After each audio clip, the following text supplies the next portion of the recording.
त्रिकुटी पर जाकर के ये ओम नाम का जो कमाई है ये वहाँ दी जाएगी। वहाँ इस दास के रूप में परम पिता परमेश्वर कबीर जी विद्यमान होंगे, क्योंकि आप अपने गुरुदेव को प्रभु का स्वरूप मानकर, प्रभु मानकर उसके ऊपर इतने आकर्षित हो जाओगे और जहाँ भी वो आपको दिखाई देंगे आप एकदम दौड़ के उनके पास पहुँच जाओगे। जैसे अब आपका स्वभाव बन रहा है कि गुरु जी की जरा सी झलक आपको दिखती है, आप खड़े होकर के एडी उठा उठा कर एक टक देखते रहते हो। ये रिहर्सल आपके त्रिकुटी पर काम आवेगी जब संसार छोड़कर जाओगे। वहाँ देखते ही अपने गुरुदेव के आप दौड़े जाओगे, आपको वहाँ इधर उधर देखने की आवश्यकता नहीं पड़ेगी। जहाँ ठगी होती है आपका ध्यान ही नहीं जाएगा किसी की ओर। ये परमात्मा का और एक दाव है।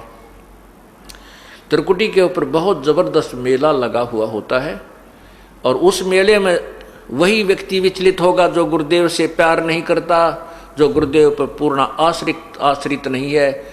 जैसे आप सत्संग में आते हो, यहाँ भी एक दूसरे से यारी जोड़न में लागे रहते हो, तो फिर वो भी आपको हानि कर जाए, क्योंकि काल वहाँ पर हो सकता है आपके किसी यहाँ बने हुए मित्र के रूप में खड़ा हो जाए और आप उसके साथ साथ उस दूसरे स्थान पर जा पहुँचो।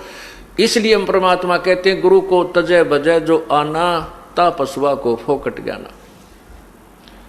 दोस्ती रिश्तेदारियां तो अपने घर पे बहुत है, केवल एक परमात्मा तत्प्रसाद पश्चात गुरु जी, अन्य में आपकी आस्था नहीं होनी चाहिए। त्रिकुटी के ऊपर आपको इस दास के रूप में परमेश्वर मिलेगा, कबीर परमेश्वर जी मिलेंगे।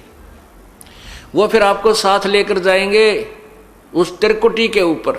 ज्योति निरंजन ने एक धर्मराज, इस काल ने ब्रह्म ने अपना एक वहाँ लेखाकार बैठा रखा है। वहाँ जाकर कहेंगे ले भाई हिसाब कर हमारे इस सेवक का, अपना कर लेना देना बराबर, इसके इतनी कमाई है, ये तुम्हारे ब्रह्म लेवल की ओम नाम की कमाई है यज्ञों की, ये पकड़ और कर इसका लेखा जोखा बराबर। हम फिर आगे चलते हैं।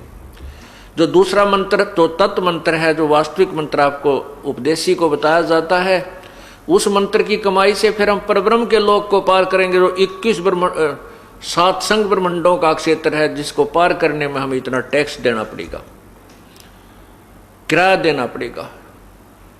और जो तीसरा मंत्र सार नाम है, जो सत संकेतिक है, वो उसकी कमाई आपको सतलोक में स्थायी स्थान देगी, फिर आप कभी लौट कर नहीं आओगे। ये कई संत उनके भक्त कहते हैं हमारे गुरुजी तो सीधे त्रिकुटी पर पहुंचा देते, हम इन कमलों में नहीं उलझते। त्रिकुटी तो उन्होंने ऐसा मान रखा जैसा बरवाड़े का बस स्टैंड हो, घूमता फिरता घूमया पैदल चला जा जब चला जाए। तेरा गजब हो, कितना मिसगाइड किया हुआ है भोली आत्माओं को उन अज्ञानी संतों ने। उन ABC का भी नहीं पता, भक्ति मार्ग कर लाखों और करोड़ों की संख्या में अनुयायियों को काल के जाल में फंसा दिया।